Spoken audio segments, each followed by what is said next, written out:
Hello, কেমন আছো বন্ধুরা? আজকে আমরা the night train at Deoli, যেটা লিখেছেন রাস্কিন বন্ড, তার লাস্ট পার্ট অর্থাৎ অন্তিম পর্বটি পড়ব। চলো তাহলে আমরা একটু ছোট্ট করে আগের দিন যতদূর অবধি পড়েছিলাম সেগুলি একটু কল্পনা করে নিই। আমি তখন কলেজে পড়ি। গরমের ছুটি এলেই আমি দেহরাদুনে চলে যেতাম দিদার বাড়িতে। প্রতি বছর মে মাসের শুরুতে সমতল ভূমি থেকে রওনা দিতাম আর জুলাইয়ের শেষে ফিরতাম। এই যাত্রাপথে পড়তো একটি ছোট্ট স্টেশন দেওলি। দেখতে খুব সাধারণ, তবু কেমন যেন মায়াবী। ট্রেন যখন ভোর 5টার দিকে থামতো, চারিদিকে থাকতো অন্ধকার। স্টেশনের কুয়াশায় মাখা আলোয় সব কিছু যেন স্বপ্নের মতন লাগতো। স্টেশন বলতে একটি প্ল্যাটফর্ম, তার সাথে একটি চায়ের দোকান, একটি ফলওয়ালা আর কয়েকটি পথভ্রষ্ট কুকুর। কেউ নামে না, কেউ ওঠে না, তবু 10 মিনিটের জন্য থামতো ট্রেনটা। কেন থামে আমি তা জানি না। আমি অনেকবার ভেবেছি একদিন দেওলিতে নেমে যাব, একদিন সময় কাটাবো সেই একাকী শহরে। আর এক সকালে ঠিক এরকমই যাত্রাপথে আমি তাকে দেখি। একটি মেয়ে ঝুড়ি হাতে প্ল্যাটফর্ম দিয়ে হেঁটে আসছে। তার গায়ে ছিল পুরনো শাল, পা ছিল খালি, তবু তার মধ্যে ছিল অদ্ভুত একটি সৌন্দর্য আর আত্মসম্মান। সে এসে দাঁড়ালো আমার জানলার সামনে। সে বুঝতে পারছিল আমি তার দিকে তাকিয়ে রয়েছি। সে বুঝতে পেরেও না বোঝার ভান করলো এবং সামনের দিকে এগিয়ে গেল তার ঝুড়ি বিক্রি করতে। আমি হঠাৎই জানলা ছেড়ে নেমে পড়লাম প্ল্যাটফর্মে। চায়ের দোকানের কাছে গেলাম আর তখন সে এলো আমার পেছন পেছনে। সে বলল, আপনি কি একটা ঝুড়ি নেবেন? আমি বললাম না। কিছুক্ষণ পরে কি জানি কি মন গেল, নিজেই বলে ফেললাম, আচ্ছা একটা দাও। টাকাটি দেওয়ার সময় তার হাত স্পর্শ করার সাহস হচ্ছিল না। আমরা কিছুক্ষণ একে অপরের দিকে তাকিয়ে রইলাম। হঠাৎই আমাদের ঘোর ভাঙল বাঁশির শব্দে। সে কিছু একটা বলল, কিন্তু সে শব্দটি আমার কানে গেল না। প্ল্যাটফর্মের গার্ডের বাঁশির শব্দে চাপা পড়ে গেল। আমি দৌড়ে ফিরে এলাম ট্রেনে। ট্রেনটি চলতে শুরু করলো। সে চুপচাপ দাঁড়িয়ে রইল প্ল্যাটফর্মে। আমি তার দিকে তাকিয়ে থাকলাম আর সেও আমার দিকে তাকিয়ে থাকলো যতক্ষণ না স্টেশনটা জঙ্গলের আড়ালে চলে গেল। তো এতদূর অবধি পড়েছিলাম আমরা আগের ভিডিওতে। এই ব্যাচের ভিডিওগুলি তোমাদের যে ভালো লাগছে, এতে আমি সত্যিই খুব খুশি হয়েছি। আর নতুন দর্শক বন্ধুরা যারা প্রথমবার আমার ভিডিও দেখছো, তাদের জন্য সম্পূর্ণ বিনামূল্যে এই প্রথমবার ক্লাস 12-এর 3rd সেমিস্টারের কমপ্লিট ইংলিশ ব্যাচটি আনতে পেরেছি স্টাডি জমজমাটিতে। তাই অবশ্যই চ্যানেলটিকে সাবস্ক্রাইব করে ভিডিওটিতে একটি লাইক দিয়ে দাও। কারণ শুধু ফ্রি ব্যাচ নয়, প্রত্যেকটি ভিডিওর নোটস এবং পিডিএফ ফ্রি অফ কস্টে পেয়ে যাবে আমাদের টেলিগ্রাম চ্যানেলে। তবে সেটা কেবলমাত্র প্রথম 1000 জন স্টুডেন্টদের জন্য। তাই চটপট ভিডিওর নিচে কমেন্ট সেকশনে দেওয়া লিঙ্কে ক্লিক করে আমাদের টেলিগ্রাম চ্যানেলে জয়েন হয়ে যাও, কারণ 1000 জন হয়ে গেলে লিঙ্ক তুলে নেওয়া হবে। এছাড়া প্রত্যেকটি ভিডিওতে আমরা যতটুকু পড়ব তার কমপ্লিট এমসিকিউ আমরা সেই ভিডিওতেই সলভ করে নেব। এর ফলে আজকে যা আমরা পড়বো সেটা আমাদের অনেক দিন ধরে মনে থাকবে। আর যদি কেউ এই ব্যাচের প্রত্যেকটি ভিডিও খুব মনোযোগ সহকারে দেখো, তাহলে তোমাদের গ্যারেন্টি দিচ্ছি তোমরা অন্য কোনো কোচিংয়ে না গিয়েই 40-এ 40 অনায়াসেই আনতে পারবে। তাই অবশ্যই এই ব্যাচের ভিডিওগুলোকে লাইক দিয়ে একটি সুন্দর কমেন্ট করে দিও। এতে এরকমই ফ্রি কন্টেন্ট আনতে আমি উৎসাহ পাবো।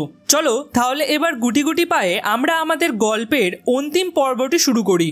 I set up awake, আমি জেগে বসে রইলাম for the rest of the journey, ভ্রমণের বাকি অংশটুকু।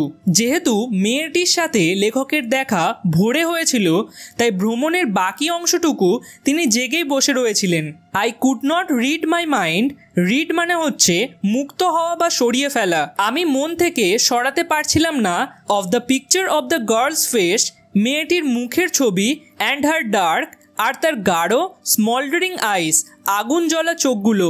স্মল্ডারিং মানে হচ্ছে আগুনে জ্বলন্ত। আসলে এখানে লেখক এই উপমাটি ব্যবহার করে মেয়েটির গভীর আবেগপূর্ণ চোখের কথা বলেছেন।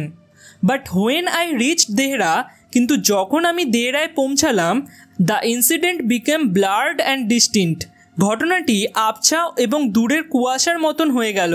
এখানে ব্লার্ড মানে হচ্ছে অস্পষ্ট এবং ডিস্টিংক্ট মানে হচ্ছে দূরের বা অস্পষ্ট। তোমাদের সুবিধার্থে আমি প্রত্যেকটা ভোকাবুলারিকে সেই স্লাইডের মধ্যেই দিয়ে দিয়েছি এবং আলাদা আলাদা বোঝার জন্য কালার করে দিয়েছি। তোমরা খুব সহজেই প্রত্যেকটি ইংলিশের ভোকাবুলারিকে পাশেই পেয়ে যাবে। তো লেখক বলছেন, তিনি যখন দেহরায় পৌঁছেছিলেন, মেয়েটির ঘটনাটি আবছা ও দূরের কুয়াশার মতন হয়ে গিয়েছিল। For there were other things to occupy my mind, কারণ আমার মন অন্য অনেক কিছুর দ্বারা ব্যস্ত হয়ে পড়েছিল। অকুপাই মানে হচ্ছে ব্যস্ত হওয়া বা দখল করে নেওয়া। ইট ওয়াজ অনলি শুধু তখনই when I was making the return journey, যখন আমি ফেরার পথে ছিলাম, 2 months লেটার 2 মাস পরে, that I remember the girl, তখনই আমি সেই মেয়েটির কথা মনে করলাম। তো লেখক যখন এরপর দিদার বাড়ি যায় তখন তার মাথা থেকে মেয়েটির ঘটনাটি ধীরে ধীরে মুছে যায় এবং আবার যখন তিনি 2 মাস পর ট্রেনে ফিরছিলেন তখন তার আবার মেয়েটির কথা মনে পড়ে। চলো এবার তাহলে আমরা সংক্ষেপে যতটুকু পড়লাম একবার কল্পনা করে নিই। লেখক বাকি যাত্রাটুকু পুরোটাই জেগেছিলেন। মেয়েটির মুখ ও চোখ যেন মনের গভীরে গেঁথে গিয়েছিল। তবে দেহেরায় পৌঁছে ধীরে ধীরে সেই স্মৃতি ম্লান হয়ে যায়, কারণ বাস্তব জীবনে নানা ব্যস্ততা এসে পড়ে। কিন্তু ঠিক 2 মাস পরে যখন তিনি আবার সেই পথে ফিরছিলেন তখন হঠাৎই মেয়েটির কথা মনে পড়ে যায়। এরপর I was looking out for her, আমি তাকিয়েছিলাম তার জন্য, as the train due into the station, যখন ট্রেনটি ধীরে ধীরে স্টেশনে প্রবেশ করছিল। And I felt an unexpected thrill, আর আমি অনুভব করছিলাম একটি অপ্রত্যাশিত রোমাঞ্চ, when I saw her walking up the platform, যখন আমি দেখলাম সে প্ল্যাটফর্ম ধরে হেঁটে আসছে। মেয়েটিকে দেখার আশায় লেখক স্টেশনের বাইরে উঁকি মারছিলেন এবং তিনি একটি অপ্রত্যাশিত রোমাঞ্চ অনুভব করলেন যখন তিনি দেখলেন যে মেয়েটি প্ল্যাটফর্ম ধরে হেঁটে আসছে। I sprang of the ফুটবোর্ড, sprang of spring of এর পাস্ট ফর্ম। স্প্রিং অফ মানে হচ্ছে হঠাৎ লাফিয়ে পড়া বা ঝাঁপিয়ে নামা, আর ফুটবোর্ড মানে হচ্ছে ট্রেনের দরজার নিচের পাদানি। আমি পাদানিটি থেকে ঝাঁপিয়ে নামলাম অ্যান্ড ওয়েভড টু হার, এবং তাকে হাত নেড়ে অভিবাদন জানালাম।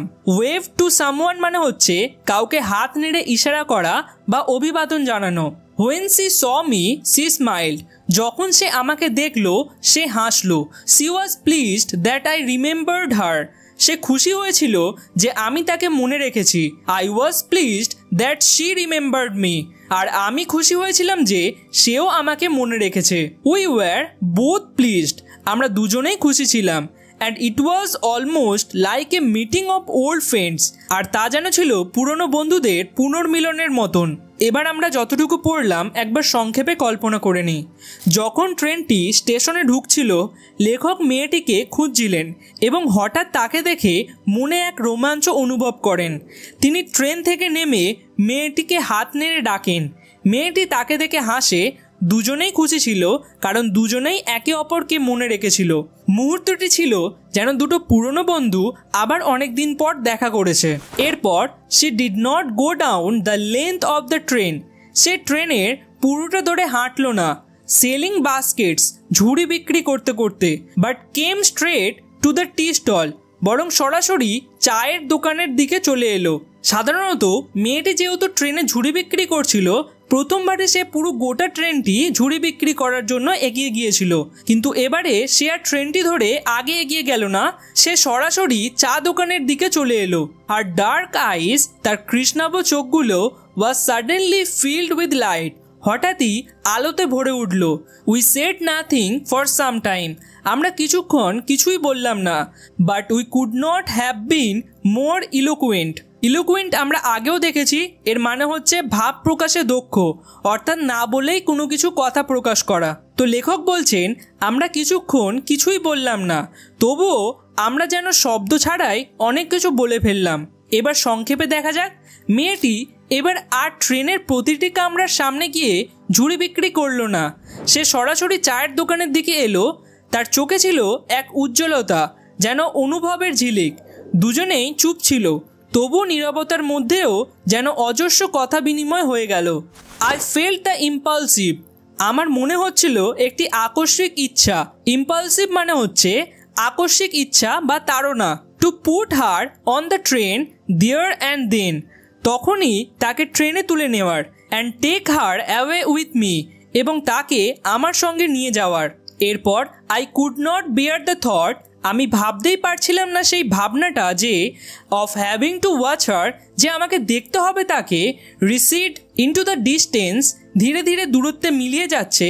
রিসিড মানে হচ্ছে ধীরে ধীরে দূরত্বে মিলিয়ে যাওয়া। অফ দেউলি স্টেশন, দেউলি স্টেশনের। তো এখানে লেখক বলছেন যে আমি ভাবতেই পারছিলাম না সেই ভাবনাটা ভেবে যে আমাকে এটা দেখতে হবে আবার যে মেয়েটি ঠিক আগের বারের মতনই এবারেও দূরত্ব মিলিয়ে যাচ্ছে দেউলি স্টেশনের। I took the baskets from her hand, আমি তার হাত থেকে ঝুড়িগুলি নিয়ে নিলাম। And put them down on the ground, এবং মাটিতে রেখে দিলাম। She put out her hand, সে তার হাতটি বাড়িয়ে দিল ফর ওয়ান অফ দেম, একটি ঝুড়ির জন্য। But I caught her hand, কিন্তু আমি তার হাতটি ধরে ফেললাম। অ্যান্ড হোল্ড ইট, এবং এটিকে শক্ত করে ধরে রাখলাম। I have to go to Delhi, I said, আমি বললাম আমাকে দিল্লি যেতে হবে। সি নডেড, সে মাথা নাড়ল সম্মতির ইঙ্গিতে। নডেড মানে হচ্ছে মাথা নাড়ানো সম্মতির ইঙ্গিতে। I don't have to go anywhere, আমাকে কোথাও যেতে হয় না, সে বলল। The guard blew whis whistle, গার্ডটি তার হুইসেল বাজালো for the train to leave, ট্রেনটি ছাড়ার জন্য। And how I hated the guard, আর কি ভীষণ ঘৃণা করলাম আমি গার্ডটিকে ফর ডুইং দ্যাট, এই কাজটির জন্য। I will came again, I said, আমি আবার আসবো, আমি বললাম। উইল ইউ বি হেয়ার, তুমি কি এখানে আসবে? সি নডেড এগেন, সে আবার মাথা নেড়ে সম্মতি দিল। অ্যান্ড অ্যাজ সি নডেড, আর যখন সে মাথা নাড়ছিল, দ্য বেল ক্ল্যাংড, ঘন্টাটি বেজে উঠল। And the train slide forward, আর ট্রেনটি ধীরে ধীরে সামনের দিকে এগিয়ে চলল। ক্ল্যাংড মানে হচ্ছে ধাতব শব্দ বা ঝনঝন শব্দ করা। I had two ranch my hand away from the girl, আমাকে মেয়েটির হাত থেকে জোর করে নিজের হাতটি ছাড়িয়ে নিতে হলো। And ran for the moving train, আর ছুটতে হলো চলন্ত ট্রেনটির দিকে। চলো এবার সংক্ষেপে দেখে নিই। ট্রেনটি ছাড়ার সময় গার্ডটি বাঁশি বাজালো, আর লেখক মনের মধ্যে রাগে ফেটে পড়লেন। তিনি মেয়েটিকে বললেন আমি আবার আসবো, তুমি কি থাকবে? মেয়েটি মাথা নেড়ে সম্মতি জানালো। ঠিক সেই মুহূর্তেই হঠাৎ ঘন্টা বেজে উঠল এবং ট্রেনটি চলতে শুরু করলো। লেখক বাধ্য হলেন মেয়েটির হাত ছেড়ে দিয়ে চলন্ত ট্রেনের দিকে ছুটে যেতে। This time I did not forget her, এইবার আমি আর তাকে ভুলে যাইনি। সি ওয়াজ উইথ মি, সে আমার সঙ্গে ছিল। For the reminder of the journey, পুরো যাত্রার বাকি অংশ জুড়ে। And for the long after, এমনকি বহুদিন পর পর্যন্ত। All that year she was a bright living thing, সারা বছর জুড়ে সে ছিল এক উজ্জ্বল জীবন্ত সত্তা। অর্থাৎ সারা বছর ধরেই লেখক তার মুখ, চেহারা সমস্ত কিছুকে খুব উজ্জ্বলভাবে মনে রেখেছিলেন। And when the college term finished, আর যখন কলেজের টার্ম শেষ হলো, এখানে টার্ম মানে হচ্ছে কলেজের সেমিস্টারের সময়সীমা। 4 মাস ছাড়া ছাড়া এক একটি সেমিস্টার হয়, তো এখানে সেই টার্মের কথাই বলছে। আর যখন কলেজের টার্ম শেষ হলো, আই প্যাকড ইন হেস্ট, আমি তাড়াহুড়ো করে গুছিয়ে ফেললাম। হেস্ট মানে হচ্ছে তাড়াহুড়ো বা দ্রুততা। And left for Dehra earlier than usual, এবং সাধারণ সময়ের চেয়ে আগেই দেহরাদুনের উদ্দেশ্যে রওনা দিলাম। এরপর my grandmother would be pleased, আমার ঠাকুমা খুশি হতেন। At my eagerness to see her, আমার এমন উৎসাহ দেখে তাকে আবার দেখার জন্য। এখানে খেয়াল রাখবে তাকে বলতে মেয়েটিকে বোঝানো হয়েছে, অর্থাৎ তার ঠাকুমাকে লেখক মেয়েটির সম্বন্ধে আগে ছুটিতেই জানিয়েছিলেন। চলো এবার সংক্ষেপে দেখে নিই। এইবার লেখক আর মেয়েটিকে ভুলে যেতে পারেননি। সে যেন সারা যাত্রা জুড়েই তার সঙ্গে ছিল এবং পরে দীর্ঘ সময় পর্যন্ত মন জুড়ে ছিল। সারা বছর ধরে সে লেখকের জীবনে ছিল এক উজ্জ্বল স্মৃতি হয়ে। কলেজ শেষ হতে লেখক তাড়াহুড়ো করে দেহরাদুনের উদ্দেশ্যে রওনা হন মেয়েটিকে আবার দেখার আশায়। তার ঠাকুমা লেখকের এই উৎসাহ দেখে নিশ্চয়ই খুব খুশি হতেন। I was nervous and anxious, আমি ছিলাম উত্তেজিত এবং উদ্বিগ্ন। অ্যাংশাস মানে হচ্ছে চিন্তিত বা উদ্বিগ্ন। As the train drew into Deoli, যখন ট্রেনটি দিউলি স্টেশনে ঢুকছিল। বিকজ আই ওয়াজ ওয়ান্ডারিং, কারণ আমি ভাবছিলাম what I should say two the girl, আমি মেয়েটিকে কি বলবো। And what I should do, এবং আমি কি করব। আই ওয়াজ ডিটারমাইন্ড, আমি দৃঢ় প্রতিজ্ঞ ছিলাম। ডিটারমাইন্ড মানে হচ্ছে দৃঢ় প্রতিজ্ঞ হওয়া বা সংকল্পবদ্ধ হওয়া। That I wouldn't stand helplessly before her, যে আমি আর তার সামনে অসহায়ভাবে দাঁড়িয়ে থাকবো না। হার্ডলি অ্যাবল টু স্পিক, যেখানে আমি ঠিকভাবে কথা বলতে পারছিলাম না। Or do anything about my feelings, বা আমার নিজের অনুভূতি নিয়ে কোনো কিছুই করতে পারছিলাম না। তো লেখক বলছেন এইবার দেউলিতে পৌঁছানোর সময় লেখক নার্ভাস এবং চিন্তিত ছিলেন। তিনি ভাবছিলেন মেয়েটিকে তিনি কি বলবেন বা কি করবেন। তবে এবার তিনি নিজের মধ্যে দৃঢ় প্রতিজ্ঞ ছিলেন তিনি আর আগের মতন চুপচাপ দাঁড়িয়ে থাকবেন না, অনুভূতি প্রকাশে অক্ষম হবেন না। এরপর the train came to Deoli. ট্রেনটি দিউলি স্টেশনে এলো and I looked up and down the platform. আর আমি প্ল্যাটফর্মের ওপর নিচে তাকালাম, but I could not see the girl anywhere. কিন্তু কোথাও মেয়েটিকে দেখতে পেলাম না। I open the door. আমি দরজাটি খুললাম and stepped off the footboard এবং ফুটবোর্ড থেকে নেমে পড়লাম। I was deeply disappoint. আমি গভীরভাবে হতাশ হলাম and overcome by a sense of ফোরবোর্ডিং, এবং এক ধরনের অশুভ অনুভূতিতে আচ্ছন্ন হয়ে পড়লাম। লেখক যেমনটা আশা করেছিলেন তেমনটা তিনি এবারে দেখতে পাননি। অনেক দিন ধরে কোনো কিছু প্রত্যাশা করার পরে যখন আমরা সেই জিনিসটাকে দেখতে না পাই, আমাদের মনে যেরকম খারাপ অনুভূতি আসে, ঠিক সেরকমই লেখকের মনেও খারাপ অনুভূতিতে আচ্ছন্ন হয়ে পড়েছিল। I felt I had to do something. আমার মনে হলো কিছু একটা করা দরকার। And so I ran up to the station master and said. আর তাই আমি স্টেশন মাস্টারের কাছে দৌড়ে গিয়ে বললাম, do you know the girl who use to sell baskets here? আপনি কি সেই মেয়েটিকে চেনেন যে এখানে ঝুড়ি বিক্রি করতো? এরপর আমরা একটু সংক্ষেপে দেখে নিই। ট্রেনটি যখন দেউলিতে পৌঁছালো, লেখক অধীর আগ্রহে প্ল্যাটফর্মে মেয়েটিকে খুঁজতে থাকেন, কিন্তু তাকে দেখতে পান না। হতাশ ও অশুভ একটি অনুভূতিতে তার মন আচ্ছন্ন হয়ে যায়। তিনি হঠাৎ কিছু একটা করার উদ্দেশ্যে স্টেশন মাস্টারের কাছে যান এবং মেয়েটির খোঁজ খবর নেন। এরপর no I don't, said the station master. না, আমি চিনি না, স্টেশন মাস্টার বললেন। And you would better get on the train if you don't want to be late behind. আর যদি তুমি পেছনে পড়ে থাকতে না চাও তবে ভালো হয় এখনই ট্রেনে উঠে পড়ো। But I paced up and down the platform. কিন্তু আমি প্ল্যাটফর্মের ওপর নিচে হাঁটতে থাকলাম। পেস আপ অ্যান্ড ডাউন মানে হচ্ছে বারবার হেঁটে বেড়ানো। And stared over the railings at the station yards. এবং রেলিংয়ের ওপর দিয়ে স্টেশন চত্বরের দিকে তাকিয়ে থাকলাম। All I see was a mango tree. আমি শুধু একটি আম গাছ দেখতে পেলাম। And a dusty road leading into the jungle. আর একটি ধুলোমাখা রাস্তা যা জঙ্গলের দিকে চলে গেছে। Where did the road go?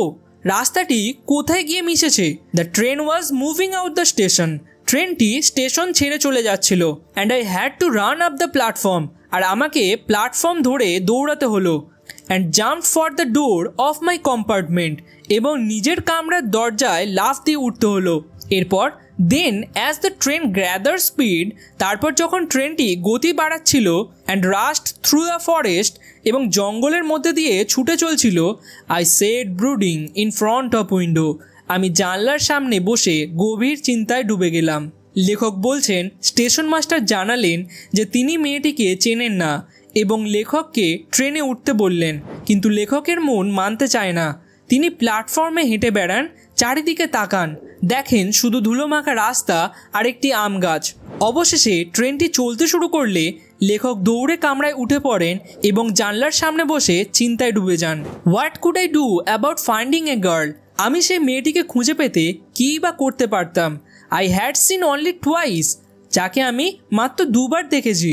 Who had hardly spoken to me, যে আমার সাথে প্রায় কথাই বলেনি। And about whom I know nothing, absolutely nothing. আর যার সম্পর্কে আমি কিছুই জানতাম না, একেবারে কিছুই না। But for whom I felt a tenderness and responsibility.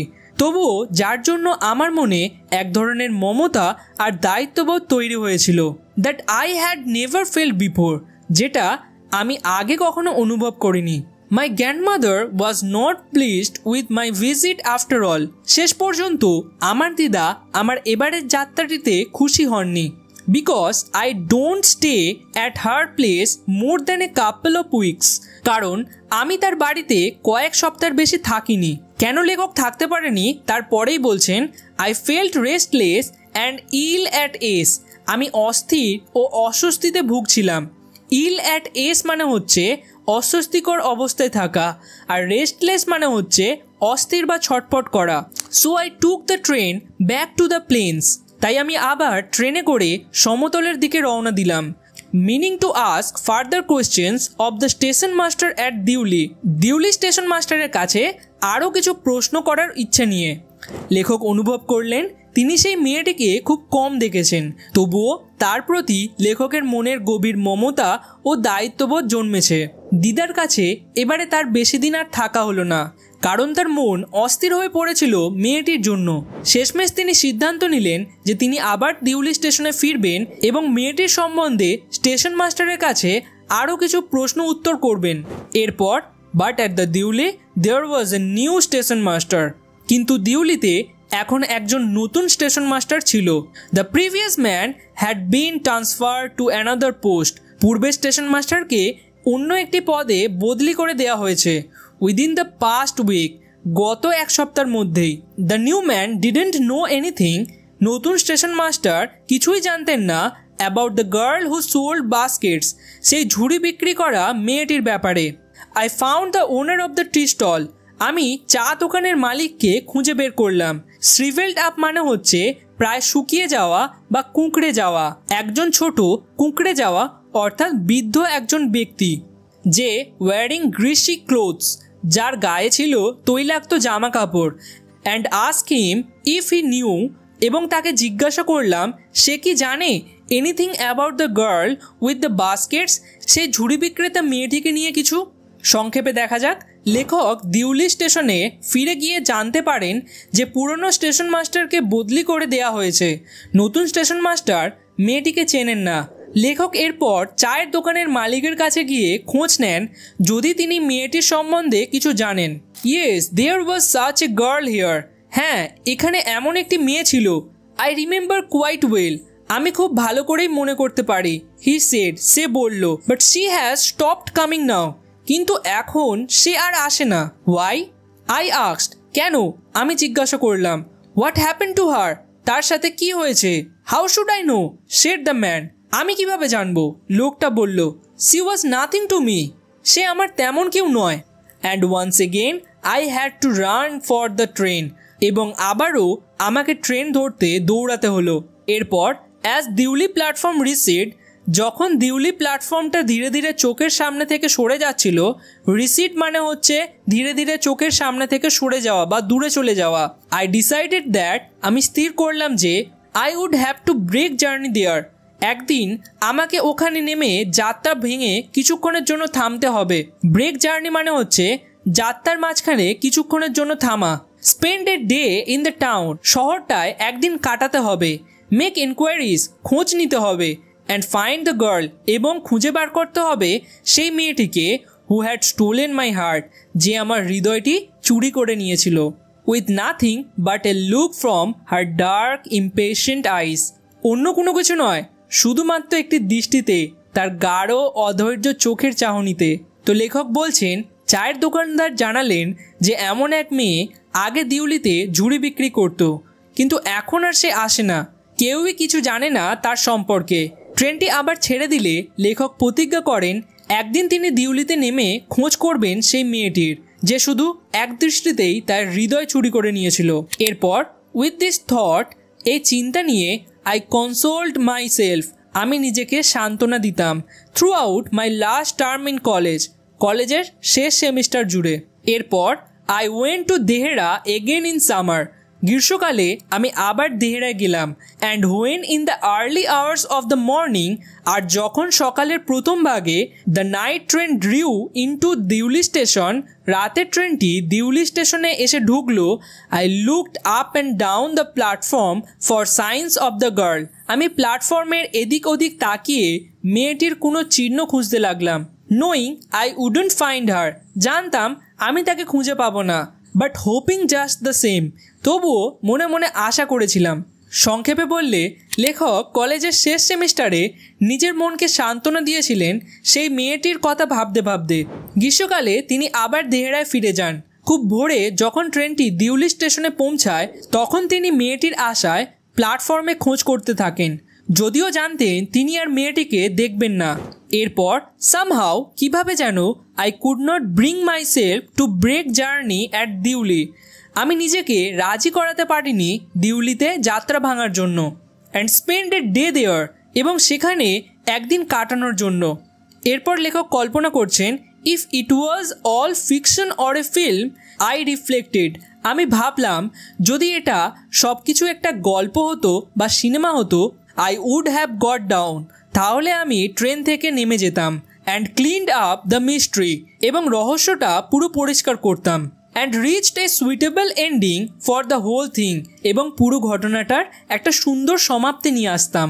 I think I was afraid to do this. আমার মনে হয় আমি এটা করতে ভয় পেতাম। I was afraid of discovering what really happen to the girl. আমি ভয় পেতাম জানতে আসলে সেই মেয়েটির কী হয়েছিল।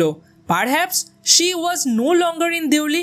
হয়তো সে আর দেউলিতে নেই। Perhaps she was married. হয়তো সে বিয়ে করে ফেলেছে। Perhaps she had fallen ill. হয়তো সে অসুস্থ হয়ে পড়েছে। সংক্ষেপে বললে, লেখক দিউলিতে নেমে একদিন থাকার সাহস করেননি, কারণ তিনি হয়তো সত্যটা জেনে হতাশ হতে পারেন। যে মেয়েটি হয়তো আর দিউলিতে নেই, হয়তোবা তার বিয়ে হয়ে গেছে, কিংবা সে অসুস্থ। যদিও মনের মধ্যে অনেক প্রশ্ন ছিল, তবুও তিনি বাস্তবের মুখোমুখি হতে ভয় পাচ্ছিলেন। In the last few years, গত কয়েক বছরে, I have pass through Deoli many times. আমি বহুবার দিউলি দিয়ে পার হয়ে গেছি। And I always look out of the carriage window. আর আমি সবসময় কামরার জানলার বাইরে তাকাই, half exciting to see the same unchanged face.